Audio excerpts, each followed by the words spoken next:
ನಮಸ್ಕಾರ ಸ್ನೇಹಿತರೆ. ಮಾರ್ಚ್ ಹಾಗೂ ಏಪ್ರಿಲ್ ತಿಂಗಳ ಪಿಂಚಣಿ ನಿಮ್ಮ ಅಕೌಂಟ್ಗಳಿಗೆ ಜಮಾ ಆಗ್ತಾ ಇದೆ. ಮೊದಲೇ ಹೇಳ್ತಾ ಇದ್ದೀನಿ, ಒಂದು ಸಾರಿ ನಿಮ್ಮ ಅಕೌಂಟ್ನ ಟ್ರಾನ್ಸಾಕ್ಷನ್ ಚೆಕ್ ಮಾಡಿಸ್ಕೊಳ್ಳಿ.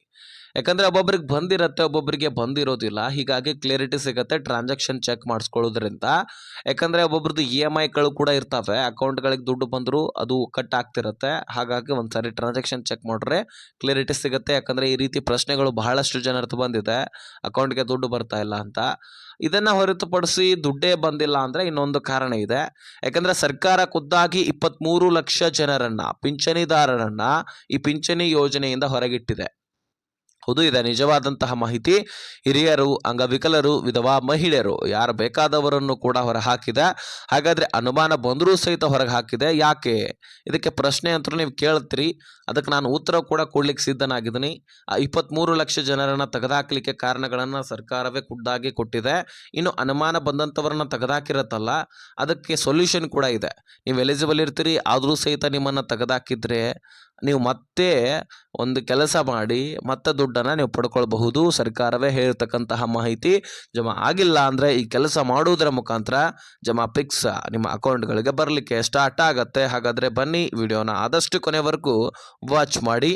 ಸ್ನೇಹಿತರೆ, ಈಗಾಗಲೇ ಜಮಾ ಆಗ್ತಿರತಕ್ಕಂತಹ ಯಾವ ತಿಂಗಳ ಹಣ ಅಂದರೆ ಮಾರ್ಚ್ ಮತ್ತು ಏಪ್ರಿಲ್ ತಿಂಗಳ ಹಣ, ಈ 2 ತಿಂಗಳ ಹಣವೂ ಕೂಡ ನಿಮ್ಮ ಅಕೌಂಟ್ಗಳಿಗೆ ಜಮಾ ಆಗ್ತಾ ಇದೆ.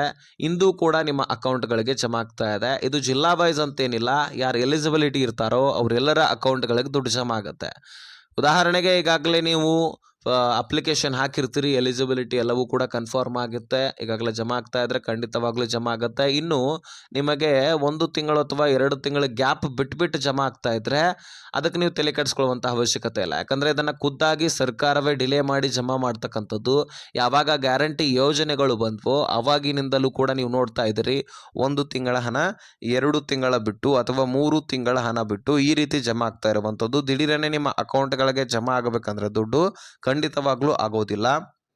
ಇದು 1 ತಿಂಗಳ ಡಿಲೇ ಆಗಿ ಆದ ನಂತರ ನಿಮ್ಮ ಅಕೌಂಟ್ಗಳಿಗೆ ಜಮಾ ಆಗುವಂಥದ್ದು, ಅಥವಾ 2 ತಿಂಗಳು ಬಿಟ್ಟು ಜಮಾ ಆಗುವಂಥದ್ದು. ಗ್ಯಾರಂಟಿ ಯೋಜನೆಗಳಿಂದಾಗಿ ಸರ್ಕಾರ ಸಾಕಷ್ಟು ಸಾಲ ಮಾಡ್ಕೊಂಡಿದೆ, ಬೆಲೆ ಏರಿಕೆ ಆಗಿದೆ. ಇದರೆಲ್ಲದರ ಮೇರೆಗೆ ಇಲ್ಲಿ ಕೂಡ ಡಿಲೇ ಆಗ್ತಾ ಇದೆ. ಇದು ನಿಮಗೆ ಗೊತ್ತಿದೆ. ಹಾಗಾಗಿ ಅದನ್ನೇನು ಬಿಡಿಸಿ ಹೇಳುವಂತಹ ಒಂದು ಅವಶ್ಯಕತೆ ಏನಿಲ್ಲ, ನೀವು ತಲೆ ಕೆಡಿಸ್ಕೊಳ್ಬೇಡಿ. ಸದ್ಯಕ್ಕೆ ನಿಮ್ಮ ಅಕೌಂಟ್ಗಳಿಗಂತೂ ಜಮಾ ಆಗ್ತಾ ಇದೆ. ಆದರೆ ನೀವು ಎಲಿಜಿಬಿಲಿಟಿಯನ್ನು ಹೊಂದಿರಬೇಕು ಮಾತ್ರ. ಯಾಕೆ ನಿಮ್ಮನ್ನು ತೆಗೆದುಹಾಕಿದ್ದಾರೆ, 23 ಲಕ್ಷ ಜನರನ್ನು ತೆಗೆದುಹಾಕಲಿಕ್ಕೆ ಕಾರಣವೇನು ಅಂತ ನೀವು ಕೇಳೋದಾದರೆ, ಇಲ್ಲಿ ಬಹಳಷ್ಟು ಹಿರಿಯ ನಾಗರಿಕರಾಗಿರಲಿ, ಅಂಗವಿಕಲರಾಗಿರಲಿ, ವಿಧವಾ ಮಹಿಳೆಯರಾಗಿರಲಿ, ಇದರಲ್ಲಿ ಫೇಕ್ ಡಾಕ್ಯುಮೆಂಟ್ಸ್ಗಳಿಂದ ಅಪ್ಲೈ ಮಾಡಿದವರು ಕೂಡ ಬಹಳಷ್ಟು ಜನ ಇದ್ದಾರೆ, ಫೇಕ್ ಡಾಕ್ಯುಮೆಂಟ್ಸ್ಗಳಿಂದ.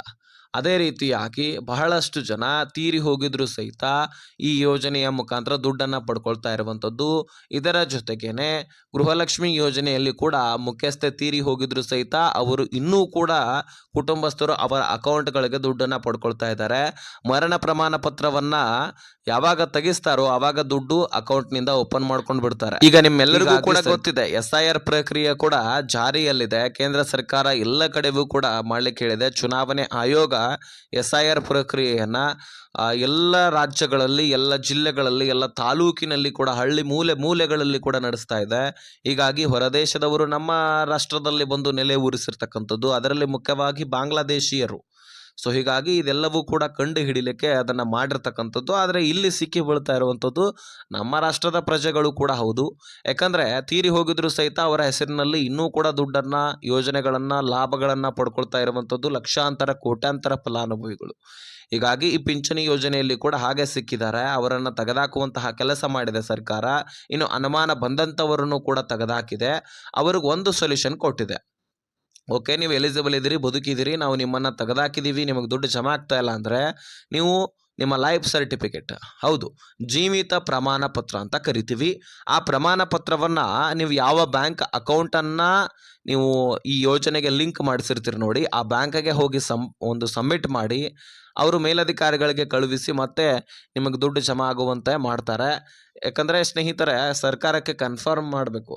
ಆಗ ಮಾತ್ರ ನಿಮಗೆ ದುಡ್ಡು ಜಮಾ ಆಗ್ಲಿಕ್ಕೆ ಸಾಧ್ಯ. ನಿಮಗೆ ಹೋಗ್ಲಿಕ್ಕೆ ಆಗಿಲ್ಲ ಅಥವಾ ವಯಸ್ಸಾಗಿದೆ ಅಥವಾ ಅಂಗವಿಕಲರಿದ್ದರೆ ನಿಮ್ಮ ಮನೆಯಲ್ಲಿರ್ತಕ್ಕಂತಹ ಯಾರನ್ನಾದರೂ ಕಳುಹಿಸಿ ಕುಟುಂಬಸ್ಥರನ್ನ ವಿಡಿಯೋ ಕಾಲ್ನ ಮುಖಾಂತರ ಕನ್ಫರ್ಮ್ ಮಾಡಿದ್ರೆ ಮತ್ತೆ ನಿಮ್ಮ ಅಕೌಂಟ್ಗಳಿಗೆ ದುಡ್ಡು ಜಮಾ ಆಗಲಿಕ್ಕೆ ಸ್ಟಾರ್ಟ್ ಆಗುತ್ತೆ. ಈ ಕೆಲಸವನ್ನು ಪ್ರತಿಯೊಬ್ಬರು ಕೂಡ ಮಾಡಿ. ಜಮಾ ಆಗಿಲ್ಲ ಅಂದರೆ ಈ ಕೆಲಸ ಮಾಡಿಕೊಂಡು ದುಡ್ಡನ್ನು ನೀವು ಪಡ್ಕೊಳ್ಬಹುದು. ಇನ್ನು ಹೆಚ್ಚಳ ಆಗುವಂತಹ ಸಾಧ್ಯತೆಗಳು ಕೂಡ ಇದ್ದಾವೆ. ಆದರೆ ಅತಿ ಶೀಘ್ರದಲ್ಲಿ ಎನ್ನುವಂತಹ ಮಾಹಿತಿ ಸಿಕ್ಕಿರ್ತಕ್ಕಂಥದ್ದು ನಾವು ಕಾಯ್ದು ನೋಡಬೇಕು. ಇದರಲ್ಲಿ ಹೆಚ್ಚುವರಿ ಏನು ನಿಮಗೆ ಹೇಳುವಂತಹ ಅವಶ್ಯಕತೆ ಏನಿಲ್ಲ. ಯಾಕಂದರೆ ಕನ್ಫರ್ಮ್ ಆದ ತಕ್ಷಣ ನಾನು ಖುದ್ದಾಗಿ ತಿಳಿಸ್ತೀನಿ. ಹಾಗಾಗಿ ನೀವು ಸಬ್ಸ್ಕ್ರೈಬ್ ಮಾಡಿಕೊಂಡು ನೋಟಿಫಿಕೇಶನ್ ಆಲ್ ಅಂತ ಸೆಟ್ ಮಾಡಿಕೊಂಡ್ರೆ ಬೆಟರು. ಇನ್ನು ದುಡ್ಡು ಬರ್ತಾ ಇಲ್ಲ ಅಂದರೆ ನಾನು ಹೇಳಿರುವಂತಹ ಕೆಲಸ ಮಾಡಿ ಕನ್ಫರ್ಮಿಗೆ ದುಡ್ಡು ಬರುತ್ತೆ. ಸೊ ಈ ವಿಷಯವನ್ನು ಆದಷ್ಟು ಎಲ್ಲ ಪಿಂಚಣಿದಾರರಿಗೆ ಶೇರ್ ಮಾಡಿ.